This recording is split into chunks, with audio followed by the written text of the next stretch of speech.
Bonjour à toutes et tous. Merci pour votre présence en ligne à l'occasion de ce troisième webinaire de notre série consacrée aux enjeux de la transformation digitale. C'est une série qui est réalisée avec notre partenaire Elka en amont du Forum des 100, grande conférence qui se tiendra le 31 octobre prochain au Swiss Tech Convention Center à Lausanne. Une conférence qui abordera également les enjeux relatifs aux bons comme aux mauvais aspects de la technologie. Alors, durant cette série, on a d'abord parlé de cybersécurité, on a parlé de données et aujourd'hui, nous allons nous concentrer sur l'intelligence artificielle. Les spécialistes en parlent depuis des années, mais les néophytes, comme vous et moi, ils sont confrontés depuis le 30 novembre dernier, date à laquelle OpenAI, c'est l'entreprise, a lancé ChatGPT 3 au grand public. Donc, une année d'intelligence artificielle. Nous n'allons pas trop déflorer le sujet du quatrième webinaire qui se demandera le 9 octobre prochain si nous sommes prêts ou non à interagir avec l'IA dans notre vie quotidienne. Nous allons aujourd'hui parler des risques de l'IA, des bienfaits de l'intelligence artificielle, mais également de réglementation européenne. Nous avons déjà reçu des dizaines de questions, nous tenterons de toutes les adresser, mais n'hésitez pas à nous en envoyer encore au fil de la conversation. Pour avoir cette conversation, j'ai le plaisir d'accueillir Yves Piton. Yves Piton, vous êtes un ingénieur physicien, vous êtes depuis des années dans la technologie, que ce soit en Suisse ou dans la Silicon Valley, et votre titre officiel, c'est Chief Business Solution Officer chez Elka. Alors la première question, c'est la plus simple, en fait, ça consiste en quoi votre métier? Bonsoir, merci pour l'invitation. Mon métier, je pense, est assez simple. Nous sommes une société de technologie et notre ambition et notre passion, c'est d'aider les sociétés à effectuer cette transition dans un monde numérique et en les accompagnant à travers différentes logiques, que ce soit en fait du conseil, de la gouvernance, du développement, du hosting et du service managé dans le cloud et toutes les logiques qui viennent par la suite, à savoir les logiques de sécurité, de prévention et d'accompagnement. Ok, et là-dedans, votre rôle en particulier? Alors, mon rôle est vraiment spécifiquement lié aux logiques de plateforme et de services dans le monde suisse, à savoir les activités de cloud managed services, de cybersécurité et de plateforme dans le monde des assurances maladie et de la prévoyance. Excellent. On va parler aujourd'hui d'intelligence artificielle, peut-être pour délimiter mieux les contours de la conversation. L'intelligence artificielle, depuis une année, on en parle énormément, on en parle de toutes les manières, on entend à peu près tout et n'importe quoi sur l'intelligence artificielle. Est-ce que vous arriveriez à nous dire en quelques mots qu'est-ce que l'intelligence artificielle et peut-être aussi qu'est-ce que ça n'est pas? Je pense que c'est une bonne question. C'est bien effectivement de pouvoir un petit peu démystifier ce terme qui est un peu un terme magique ou un terme barbare. Je pense que si vous posez la question à des experts technologiques, ils vous parleront de réseaux neuronaux virtuels, etc. Je pense que ce qu'il faut comprendre dans l'intelligence artificielle, c'est que finalement, c'est une sorte de procédé logique où c'est un ensemble d'algorithmes qui est en mesure de pouvoir édicter des prédictions, de pouvoir en fait avoir une certaine capacité d'interprétation et qui, par conséquent, en fait, a une certaine intelligence de par le fait qu'effectivement, il y a un processing de données, des itérations qui fait que les prédictions s'améliorent et il y a une certaine intelligence en fait dans le système. Question un peu annexe, mais je sais que vous êtes passionné d'horlogerie. Est-ce qu'on peut dire que les montres mécaniques, finalement, c'est un peu les premiers exemples d'intelligence artificielle, puisqu'elles font des prédictions sur l'heure qui arrive, c'est une machine complètement indépendante de l'humain? C'est une bonne question. Je vois qu'effectivement, pour des montres mécaniques. Passionnés de monde, donc c'est une belle chose. Je dirais non, probablement, et peut-être ça revient sur le point de tout à l'heure, qui est de dire, mais finalement, qu'est-ce que l'IA n'est pas? Ouais. Et je pense que d'un côté, on parle d'intelligence artificielle avec tout ce buzz qu'il y a là autour, puis de l'autre côté, il y a peut-être beaucoup plus des choses qui sont mécaniquement structurées, prédictives, de la même manière, en fait, que voilà, toutes les logiques de big data, ce genre de thématiques qui sont plutôt du processing de données. On ne peut pas parler en tant que tel, en fait, d'intelligence artificielle, même si finalement les frontières deviennent un petit peu plus proches, mais pour venir à cette question, non, je ne pense pas que la montre soit le premier élément d'intelligence artificielle, mais même si effectivement, il y a très probablement beaucoup d'intelligence et de mécanique sophistiquée à l'intérieur. Vous vous rappelez de votre première interaction avec l'intelligence artificielle?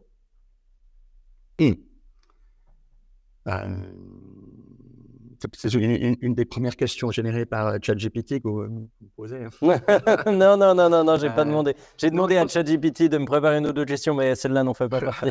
Non, je pense que, étonnamment, il y a beaucoup plus d'interactions avec l'intelligence artificielle aujourd'hui qu'on ne l'imagine. Oui. Pour moi, j'aurais tendance à penser que mes premiers contacts ont été probablement avec Siri. Et c'est logiciel en fait de reconnaissance vocale, d'interprétation. Il y a déjà un certain nombre d'années. Ouais, sur les téléphones Apple, hein. Apple, exactement. Mais de la même manière, en fait, que voilà, j'ai toujours été passionné de technologie. J'ai été probablement un des premiers à acheter Alexa, qui était ce device d'Amazon, qui avait aussi effectivement des capacités de reconnaissance vocale. Oui. Et je pense qu'entre Siri et Alexa, c'est probablement les premières expositions que j'ai eues à cette technologie.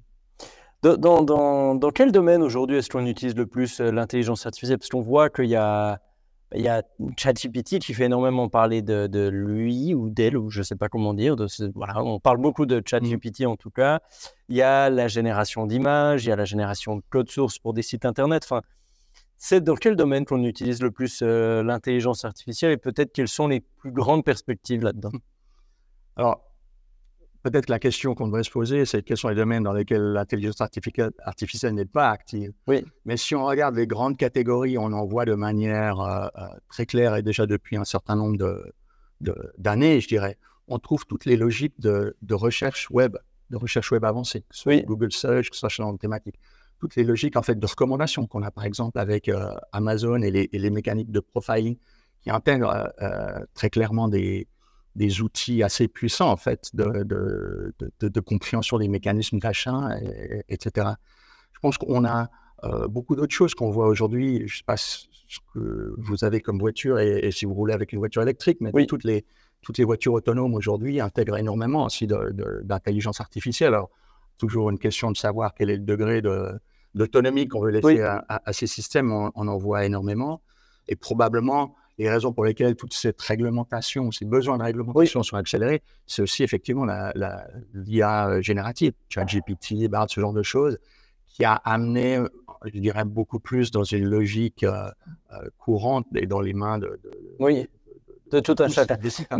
Vous amenez la notion d'IA générative, il faut quand même juste qu'on la définisse. Qu'est-ce que l'IA générative par rapport à l'IA pas générative? Est-ce qu'il y a une différence? Oui, je pense que quand on est dans de l'IA générative, on est beaucoup plus en train de parler effectivement de processing de données, de création de contenu, de création de recommandations, plutôt d'aide en fait à la décision.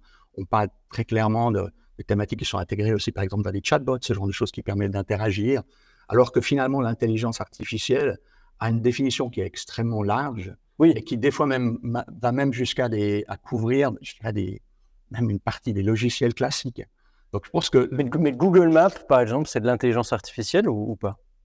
Alors, je pense que dans les recommandations, dans le back-end en fait, de Google Maps, vous avez effectivement beaucoup d'intelligence artificielle que vous retrouvez dans d'autres logiciels, effectivement. Mais je pense qu'on peut tout à fait considérer que Google Maps est un élément qui intègre aussi l'intelligence artificielle. Le calcul d'un itinéraire réalisé par Google Maps, disons en temps réel, quand je tape une adresse, ce calcul-là, c'est de l'intelligence artificielle, alors que quand je demande à ChatGPT de me préparer une question pour briser la glace de notre webinaire, ça, c'est de l'intelligence artificielle générative. Ouais. C'est peut-être ça la mise. Après, l'optimisation d'un trajet pouvait être faite déjà il y a des années avec des logiciels d'optimisation de trajet, d'optimisation de simulation. Maintenant, ce qu'on voit, c'est qu'il y a de l'intégration d'informations supplémentaires qui permettent de raffiner cette prédiction.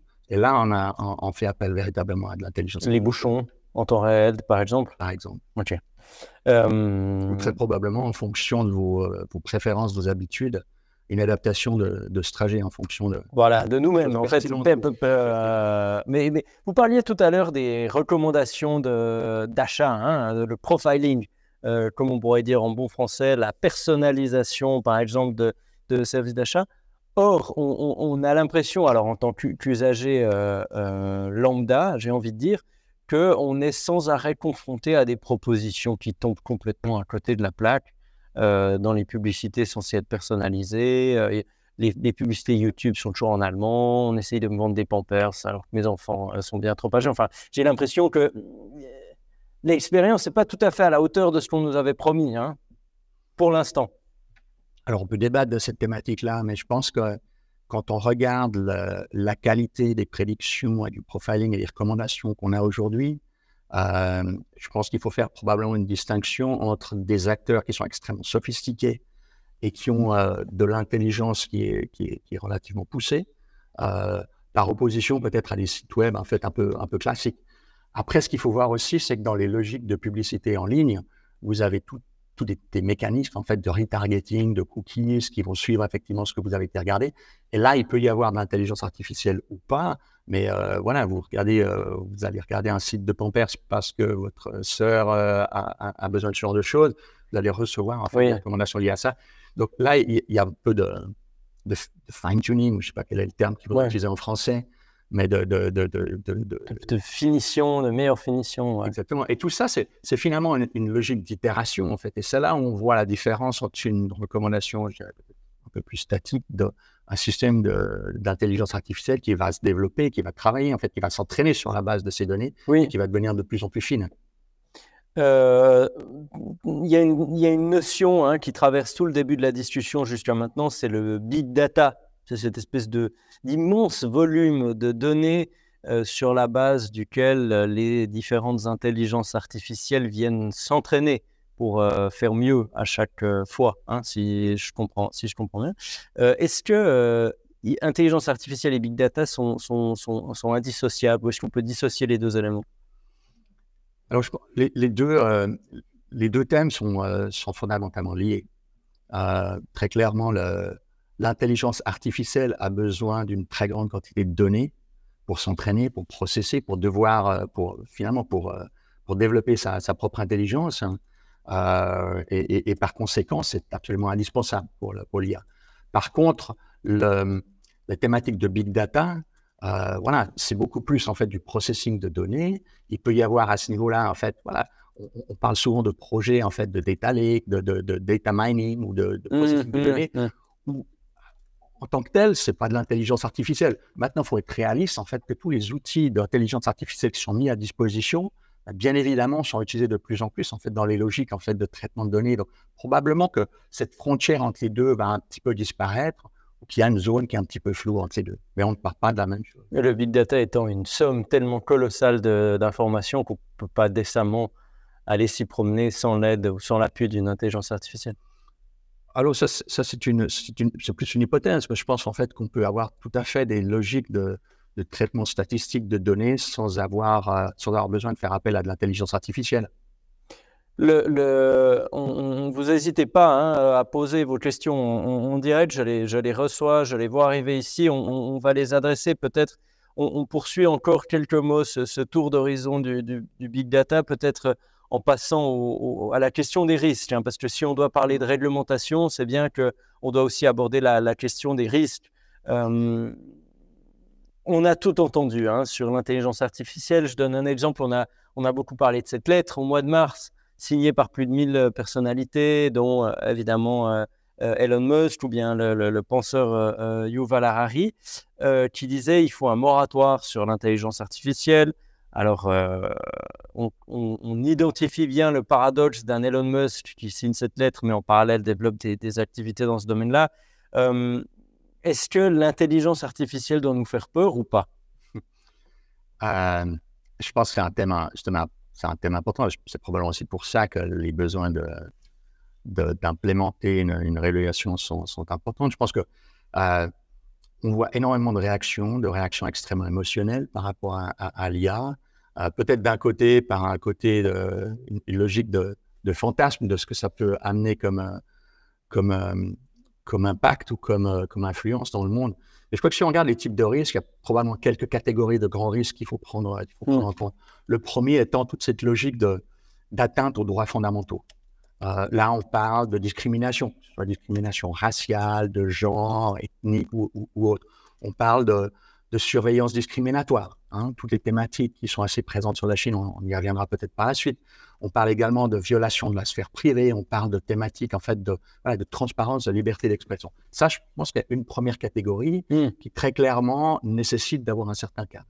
Après, il y a une deuxième catégorie qu'on peut peut-être synthétiser ou résumer par cette crainte que l'intelligence artificielle va remplacer de manière fondamentale un nombre incalculable de jobs à travers le monde et que par conséquent, tout va être différent et qu'on sera plus là en fait et que par conséquent, c'est une obsolescence. Une obsolescence de l'humain. Programmée d'un certain nombre de jobs, en tout cas tous ces jobs qui sont manuels ou potentiellement moins bonne valeur ajoutée, si on peut le mettre comme ça. Des jobs manuels ou plutôt des jobs intellectuels? Non, c'est plutôt, a priori, c'est plutôt des jobs automatisables à moins haute valeur ajoutée. Après, quand on regarde en fait du ChatGPT, ce genre de choses et la manière avec laquelle on peut l'utiliser, je pense que l'implémentation ou le champ d'application est extrêmement large. Donc, je pense qu'effectivement, c'est des choses qui vont se passer. Mais comme on l'a vu en fait lors de la révolution industrielle, aujourd'hui, en fait, on a vécu un certain nombre de révolutions, un certain nombre de changements de paradigme complets. Aujourd'hui, on a quoi 9 millions de citoyens en Suisse, et puis un taux de chômage qui est aussi bas qui n'a jamais été aussi bas. Et peut-être le troisième point, c'est cette espèce de perception de crainte irrationnelle qu'on va être contrôlé par des robots. Alors ça, c'est beaucoup plus irrationnel, mais c'est dans les discussions, en fait, peut-être dans le café du commerce, des choses qui se discutent assez fréquemment. Vous avez peur d'être manipulé par un robot? Vous? Non, je ne crois pas, en fait, parce que j'ai l'impression que justement, ce qui est en train de se passer, et on va revenir là-dessus, je pense que le fait de mettre un cadre de manière à avoir une intelligence artificielle qui soit digne de confiance, quel que soit ce que ça veut dire, en fait, fait partie de la volonté de ce qu'on met en place. Donc non, je pense qu'il y a plutôt des bénéfices assez intéressants, même si on voit des dérapages incroyables. Hein. Juste un ou deux exemples. En 2020, une société française avait développé des mécanismes de simulation médicale et un patient virtuel ou un patient virtuel qui posait la question « je me sens mal, est-ce que je dois me suicider » avait répondu par l'affirmative. Oui. Hein, on en a parlé de ce genre de choses dans le passé ou des thématiques de ciblage de candidats lors des revues de CV. On voit ces choses-là qui se passent aujourd'hui et je pense que là, il y a un consensus de manière globale comme quoi effectivement il doit y avoir un cadre, une certaine protection. Sur cette question des risques, il y a Jacques qui nous pose une question. On en a reçu plusieurs. Je le redis, n'hésitez pas à les envoyer au fur et à mesure. Il demande en particulier quels sont les risques de l'intelligence artificielle par rapport aux images, caméras de surveillance, drones civils et les drones à visée militaire. En fait, la thématique de l'intelligence artificielle sur les champs de bataille ou de choix des cibles, etc., c'est un vrai sujet. Pour l'instant, on a l'impression que les guerres, en particulier celles qui se déroulent en ce moment en Ukraine, est encore assez, j'ai envie de dire, primitive, avec des hommes sur le terrain qui se tirent dessus. Est-ce qu'avec l'intelligence artificielle, on peut imaginer que ça change de dimension et que là, on perde le contrôle? Je pense que ça fait très clairement partie des risques associés à l'IA.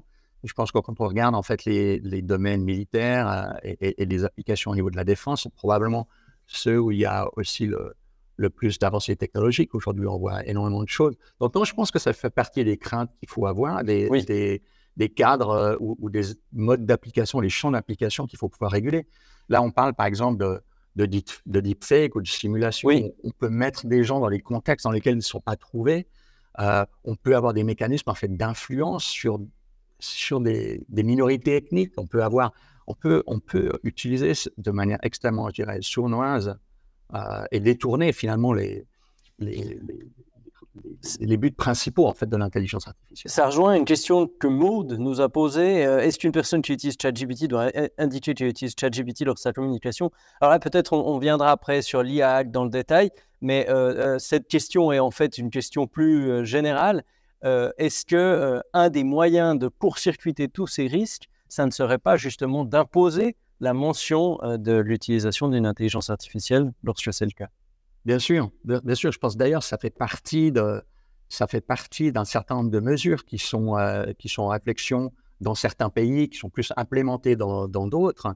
Mais je pense qu'effectivement, savoir, en fait, en tant que citoyen, quand je suis en face de quelque chose, savoir est-ce que je suis en train de discuter avec vous, Oui. ou est-ce que finalement, toutes les discussions qu'on est en train d'avoir maintenant ont été déjà pré-designées par une intelligence artificielle. Oui. Donc, je pense qu'on est en droit de savoir, en fait, ce qui se passe, quel est le contenu qu'on a. Et je pense que c'est important vis-à-vis du citoyen que je suis quand on a ces discussions-là, mais je pense que c'est aussi respectueux par rapport aux droits d'auteur, par rapport à cette thématique de propriété, en fait, des innovations, où il doit y avoir, en Propriété fait, intellectuelle, brevet.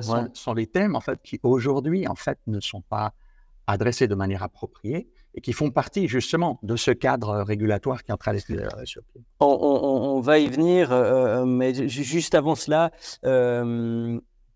vous avez l'air d'avoir tout à fait confiance dans la capacité de nos autorités de mettre un cadre législatif autour d'encadrer finalement l'utilisation de l'intelligence artificielle. On ne vous sent pas inquiet. Ça tranche avec un discours parfois très alarmiste. Vous confirmez? Plusieurs choses. D'abord, c'est vrai qu'il y a un côté technologique passionnant dans l'intelligence artificielle. Et en tant qu'ingénieur, c'est quelque chose qui me passionne. Donc, c'est vrai que j'ai tendance à avoir une certaine curiosité et une volonté, en fait, de comprendre ce qu'il y a derrière et de voir, en fait, de quelle manière ça peut faire du bien. Je pense que très clairement, il y a des risques qui sont considérables. Et je pense que les détournements à des fins inappropriées de l'IA, c'est un risque majeur. Donc là, on retombe peut-être sur un point qui est crucial, qui est de se dire, est-ce qu'on a véritablement de l'intelligence artificielle qui va être capable, en fait, de vivre par elle-même? Ou est-ce qu'on essaie de mettre sur pied de l'intelligence artificielle qui va quand même être contrôlée par un humain et que la logique de confiance par rapport au processus de décision, par rapport aux recommandations, par rapport à comment est-ce qu'on exploite le contenu, en fait, qui arrive par l'intelligence artificielle peut être guidée ou structurée ou améliorée. Et là, cette logique de confiance, je pense qu'on l'a de manière très, très différente quand on parle de pays démocratiques comme la Suisse, ou si on parle d'autocratie ou d'environnement totalitaire. Là, je pense qu'effectivement, on est véritablement en droit d'avoir des grosses craintes. Peut-être encore une dernière question sur les risques et les craintes. En 1995, un magazine roman faisait sa une sur « Faut-il avoir peur d'Internet ?» Est-ce que ce n'est pas finalement le lot de toute innovation technologique de susciter la peur, la crainte, la défiance, la méfiance? Est-ce qu'il y a quelque chose qui change entre toutes les précédentes innovations technologiques et l'intelligence artificielle, générative ou non? Oui, probablement. Je pense qu'aujourd'hui, quand on est en 2023, on regarde la création d'Internet et on se dit, mais finalement, c'était une petite innovation à l'époque. Je pense que quand on se remet dans le contexte, début des années 90, c'était quelque chose, en fait, qui arrivait un petit peu par étapes, mais qui a été un changement, c'était un tsunami. Oui. Je pense que par opposition peut-être à ce qu'on voit aujourd'hui, il n'y a pas eu cette conscience aussi large au départ. De ce qui était en train de se produire. Un tel tsunami. Mais très rapidement, quand on voit la fin des années 90, le début des années 2000, les réactions émotionnelles par rapport à Internet étaient tout à fait présentes. Donc, je pense qu'on vit quelque chose d'aussi similaire. Je pense que ce sera même, en fait, une étape, un ordre de grandeur supérieur par rapport à ce qu'on va voir dans le futur. Pourquoi?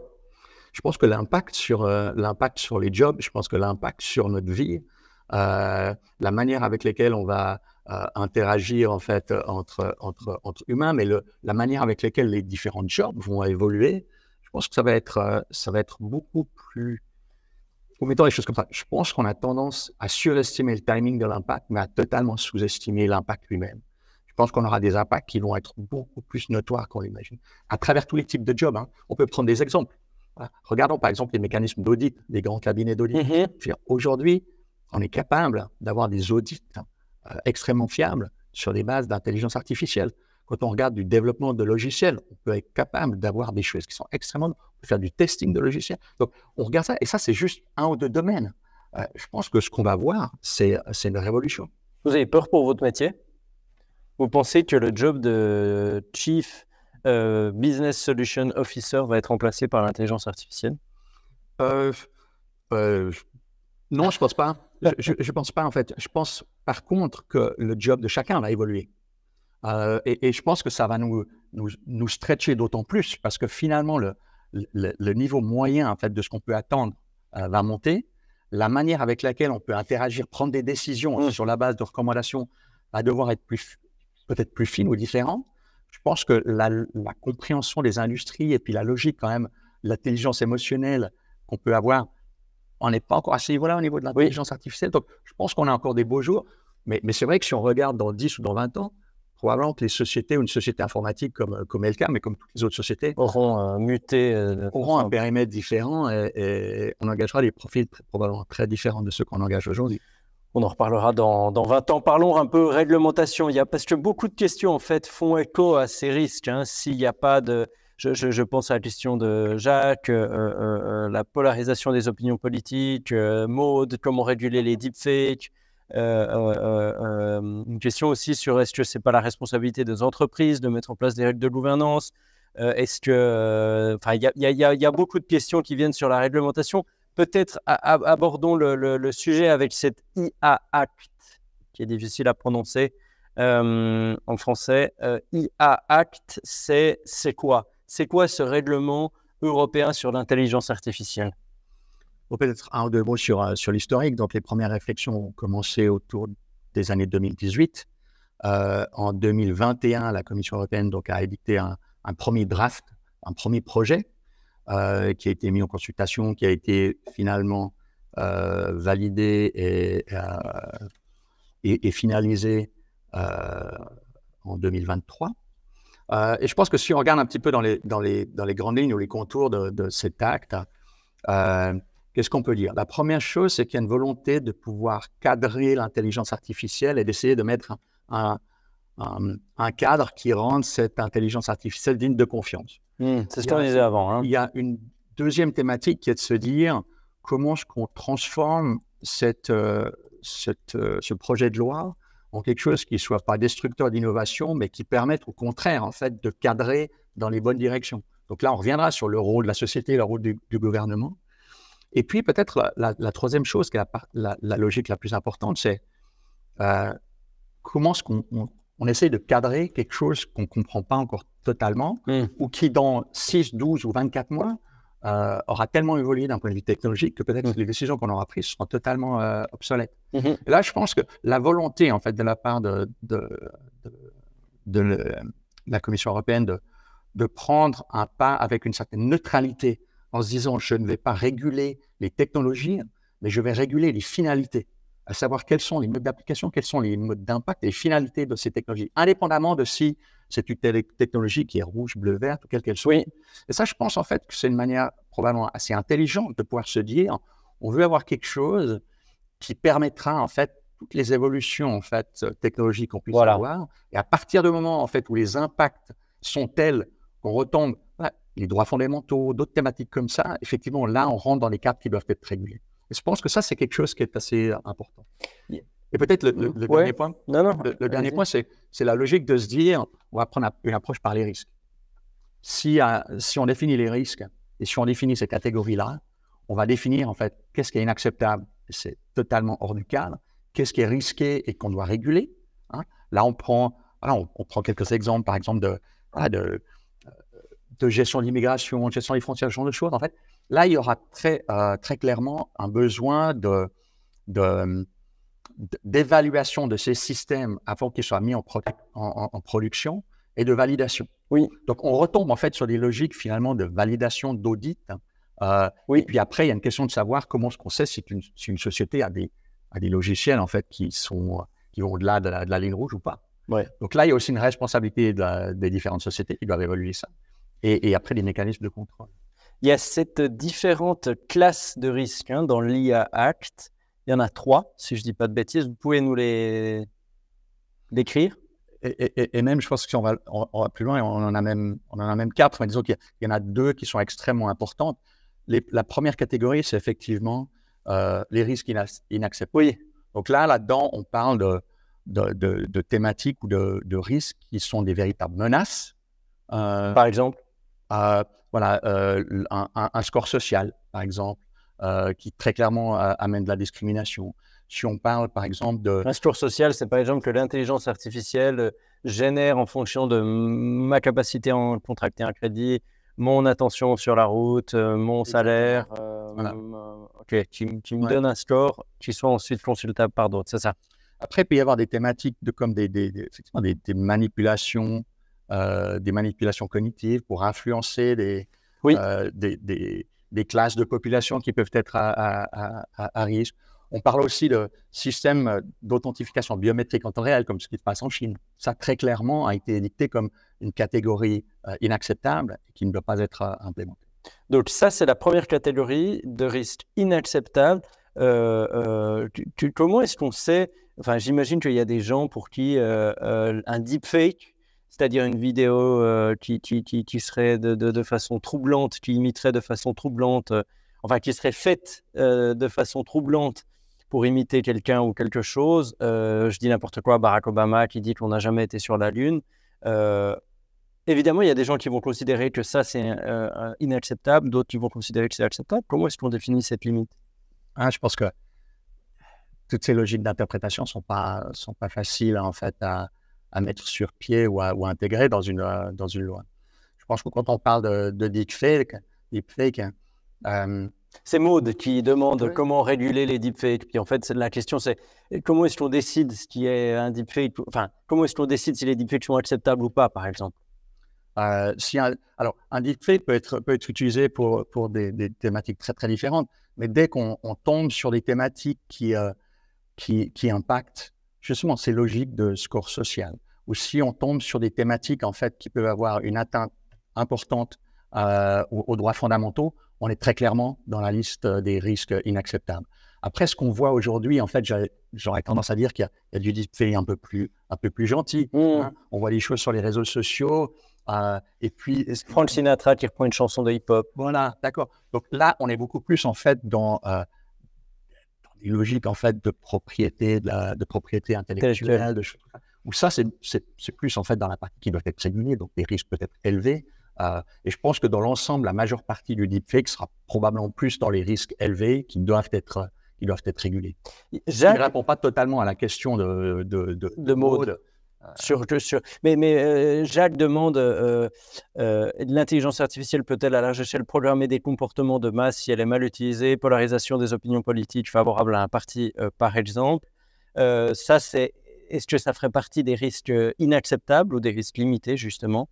Je pense qu'on rentrait dans la catégorie des risques inacceptables. C'est-à-dire c'est le deuxième point que vous mentionniez. Hein. Exactement, je pense que la capacité d'influencer de manière massive des gens de manière relativement sournoise, très clairement fait partie de ces catégories inacceptables. Et on va continuer après parce qu'on est toujours dans nos classes de risque, hein, mais on a vu que les réseaux sociaux avec les bulles de filtres qui étaient créées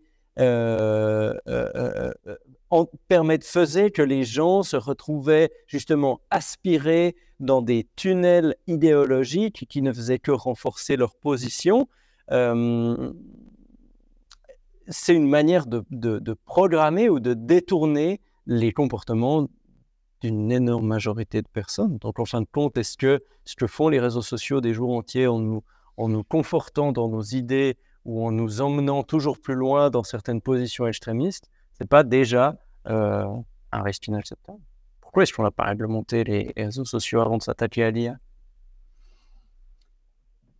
Je pense qu'on prend les choses les unes après les autres. Si on regarde en fait la première thématique qui a été gérée ou régulée en fait dans le monde des réseaux sociaux, c'était les thématiques de protection des données. Oui. Qui était probablement une première étape dans cette direction-là.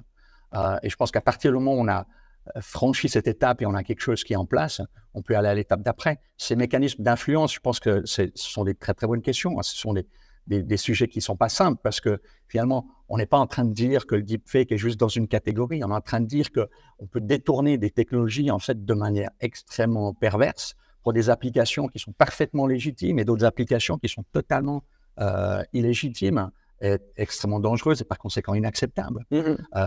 Maintenant, comment est-ce qu'une application va être définie? Il y aura en fait par rapport à ces catégories qui sont quand même relativement bien définies, des guidelines qui sont donnés aux sociétés, et les sociétés vont devoir en interne faire une sorte d'inventaire des technologies, des impacts et une sorte de pré-catégorisation de ces technologies par rapport à ces risques. Et par rapport à ça, va effectivement s'annoncer et va devoir faire un certain nombre soit de choix de ne pas avancer sur des projets. Mais ça veut dire que ça sera compliqué entre est-ce que je suis dans le droit chemin et par conséquent, je laisse tomber un business. Là, il y aura un cadre nécessaire et probablement des mécanismes de contrôle qui seront importants parce qu'on retombe sur la logique de confiance. Oui, mais c'est la confiance qui est clé, comme à plein d'autres endroits. Il y a des questions qui arrivent, et puis il est 18h05, et puis on a encore plein de choses à se dire. D'abord, les catégories de risque de l'IA Act, parce que cette manière, comme vous l'avez dit, est-ce qu'on peut encore brièvement mentionner quelles sont les 3 ou 2 autres catégories de risque? On a parlé donc des risques inacceptables, des risques élevés, des risques acceptables et des risques limités. Voilà. Ok, élevé en 2 mots. Voilà, on parle en gros de thématiques qui n'impactent pas finalement les droits fondamentaux, les thématiques en fait d'influence, et des choses en fait qui sont plutôt, je dirais, dans une logique de côté good tech de l'équation. Voilà, et pas côté bad tech. Marine pose une question qui a l'air... mais peut-être d'abord, avant la réglementation étatique, c'est une question de Stéphane. Est-ce que ce n'est pas finalement le travail des entreprises de mettre en place des règles de gouvernance pour leur intelligence artificielle? Est-ce qu'on est obligé de... L'État et son processus législatif étant lent par nature et précautionneux, est-ce que finalement c'est naïf de faire confiance aux entreprises et de croire que non, elles vont faire le travail elles-mêmes? On aimerait penser que ça puisse être possible. Je pense que peut-être un petit peu naïf d'imaginer que toutes les sociétés vont pouvoir se réguler de cette manière-là. Je pense qu'on a les mêmes thématiques au niveau de la certification de qualité, ce genre de choses. Vous voyez donc il y a des mécanismes de contrôle qui doivent être là. Et je pense qu'on aura toujours des bons élèves et puis des élèves qui vont jouer avec les limites et jouer avec les limites. Donc là, je pense que les bons élèves, on n'aura pas besoin de réguler probablement, où il y aura en fait un mécanisme assez simple, en fait, voilà, ça va bien se passer. Et je pense que malheureusement, en fait, les dérives, elles vont venir des mauvais élèves. Comme d'habitude.